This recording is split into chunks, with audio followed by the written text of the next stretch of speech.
Hey everybody, I wanted to do this video for those of you who were thinking of becoming licensed opticians or maybe on the fence about becoming licensed opticians. Um, if you're wondering if it's a career worth pursuing, and I'll give you my 2 cents. My experience is I worked in the industry from 1985 till 2021, so a lot of years.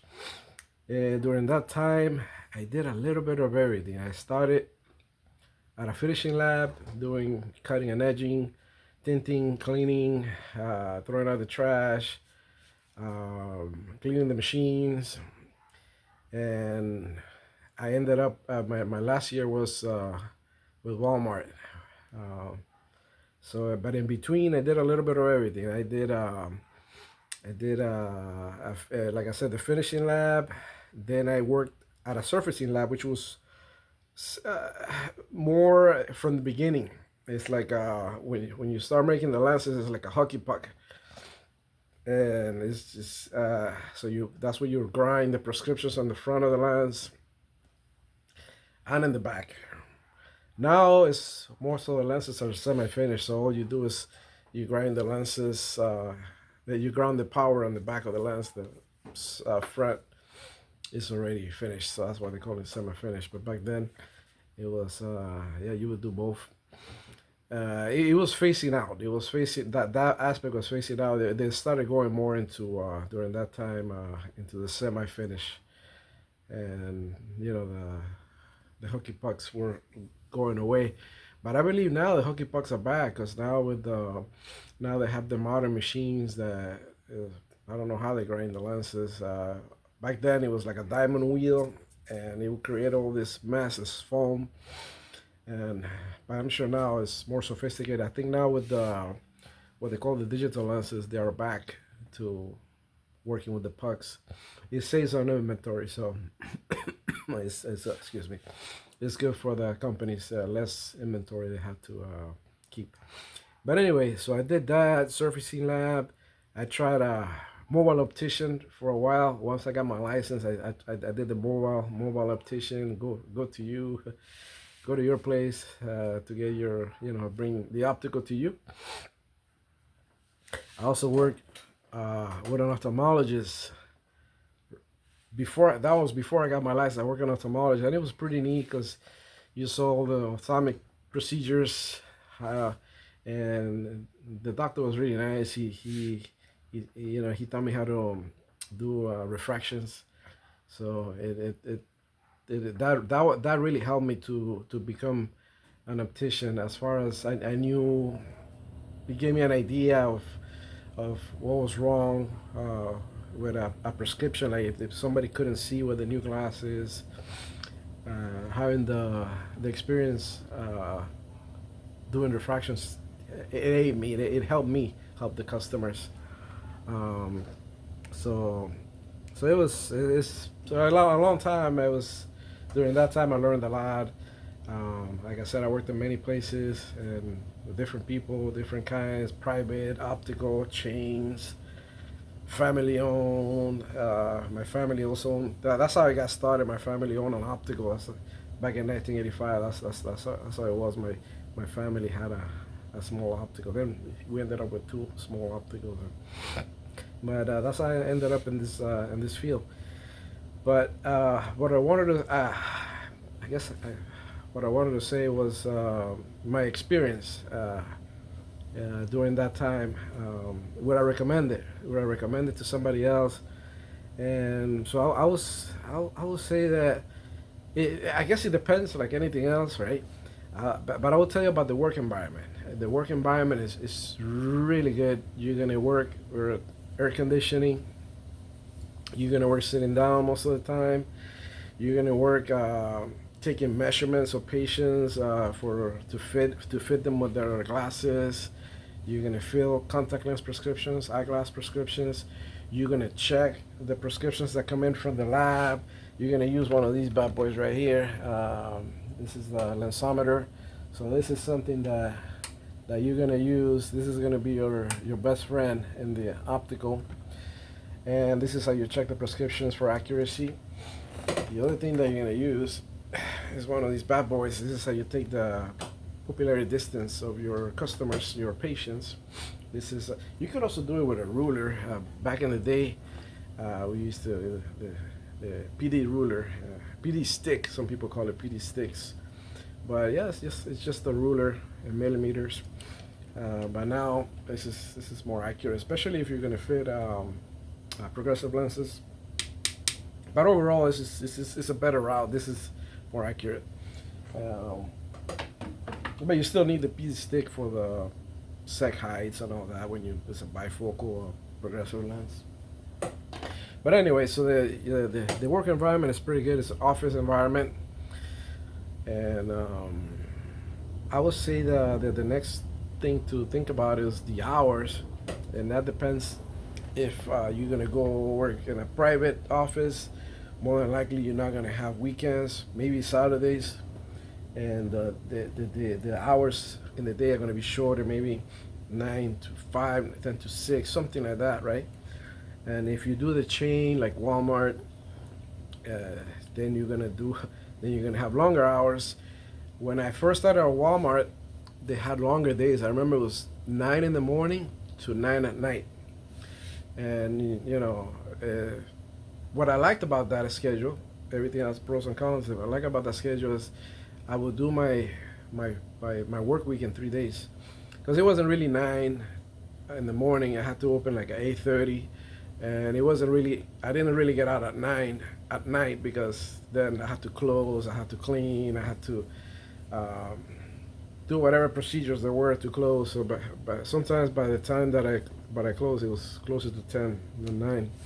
So, but I was young back then, so I would, when I first started, so that long hour did it, working all those long hours in one day didn't bother me. And so that's a plus. You get 4 days off. And one thing that I liked is back then when I was young, I was if somebody called me from another store that they needed coverage to go to another store, I would take it, because all those, the coverage was full time, except once I got to 40 hours. So let's say that I had worked 38. I knew that if I worked somewhere else and I worked a 12-hour shift, probably 10 of those hours are going to be overtime. So, and they will pay you. Back then they will pay, I don't know if they still do, but then they will pay you the distance from your home store to the store you're filling in. So that that one was good.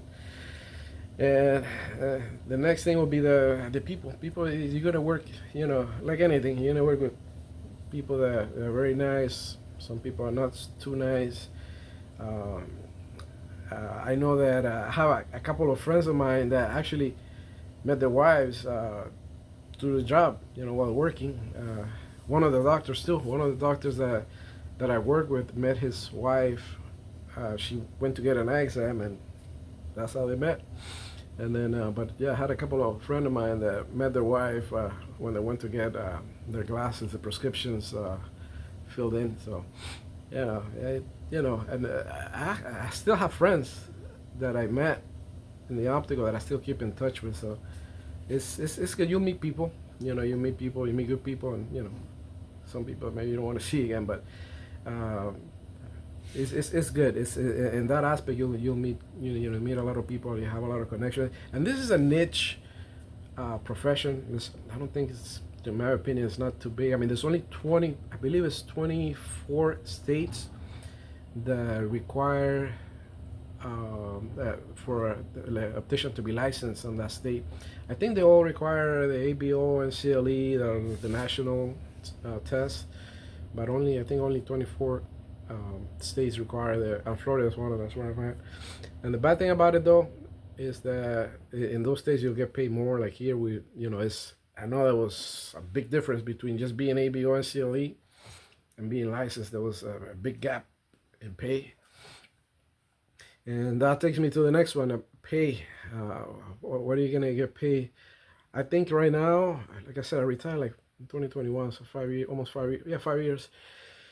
And back then, um, there's always been a shortage. So you if you negotiate it back then, even without experience, you'll get 25, maybe 27, and then some companies were slow when it came to the increase in pay, like raises, right? I remember Walmart was like, I don't know, 45 cents, 50 cents a year. So they weren't that good with the raise. But, I think now because, I mean, even back then, I just wasn't one of them to bark. But I think if you negotiate or maybe try to, if they don't want to give you a raise, go somewhere else and somebody that are willing to give you what you're worth. So the pay, I would say, even without experience, 25, 27, and if you add experience, you'll be over $30 an hour, 33, $34 an hour, and maybe more. And so, like I said, there's always been a shortage. That's where I made my money. Also, I was able to retire early, not because I made money. Not it was because when I started working in Walmart, 19, I mean, no, actually it was 2000, 2001. I was only making just $16 an hour, but back then the raises were better. I think it was like percentage. So back then I was up to 5%. So I remember that in a few years I was making close to 20. A couple of years I was making close to 20. But then they started doing the uh, yeah, you would just give 45 cents, 40, 45 cents, or 50 cents. It depends. If you did badly, 40 cents. If you did okay, 45 cents. If you did good, 50 cents. So in order to get a dollar raise, you have to wait 2 years. So um, but anyway, and I would say if you're thinking of becoming an optician, I would say be honest with yourself, because since you're gonna work with people all the time, you're gonna be talking to people all the time. You're gonna be the liaison between the doctor and the patients, and the liaison between your office and another office. Like maybe a customer will come in and they wanted to get their prescription fill in, and but they don't have it with them, and you gotta get it at another office, or you gotta call the other office, and so you constantly dealing with people. And if you're an introvert, you that's gonna drain you more. You're gonna be more tired than somebody that likes to mingle, that like to talk, that like to be out there. Conversation is they like it. They get energized from conversation. Some people get their energy drained from the conversation. So I was more. I'm an introvert, so yeah. Sometimes I'll come home tired, and it's not really physical. Like I said, back then when I was young, those things didn't bother me. The time physically I was not tired, but mentally I was. And so I would say one thing that I would say is because of the just the nature of the field, you're going to be talking to people one way or the other, doctors, patients, other office, co-workers, other stores, especially if you're working a chain, you're going to have all the stores calling. And so I would say if you're an introvert, think about it, because you might be more drained than somebody that likes to mingle and talk all the time. They find with conversation. So that, I think that's something that's important. But overall, is I feel that you can get in quickly. If you do an apprenticeship, I believe it's 3 years working under a license that you shadow them, and you work with them for 3 years, and then you could sit for your test. And in the meantime, you could take your ABO-NCLE, and once you finish your apprenticeship during then you could sit for the state exam. And or you could go to school. That's what I did. I prefer the school route, because back then you come out of there sharp. The school was really, really, really good. You had to go in person. There was no remote option back then, but I liked it because I came out of there. There's one thing about, you could tell people off the top, something, talk about something, but it's very different when you have an in-depth knowledge that you can really explain things to people, and that's something that helped me. So even if you do an apprenticeship, you can still while you're at work, you will learn. So anyway, can I guess what I would say is it's a really good feel if you're thinking about it. Man, it's in demand. Even even now, I still have friends that work in the field, and they tell me, "Hey, man, you want to work with us one day a week, or a couple of days a week?" And I'm like, "No, I'm good." But they're always in demand. And I get in the mail. I also get what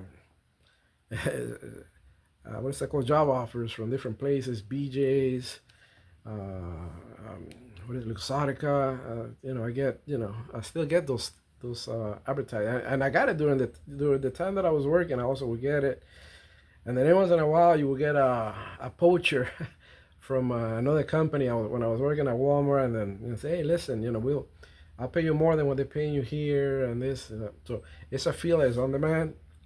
It's pretty easy to get into, and you won't come out with a student debt, because if you do an apprenticeship, then there's no debt. And if you go to school, I know back then, it was a community college type of scenario, so it wasn't that bad. So it's only so much I could cover that I could think of. But if any of you are thinking of becoming a licensed optician, you have any questions, let me know.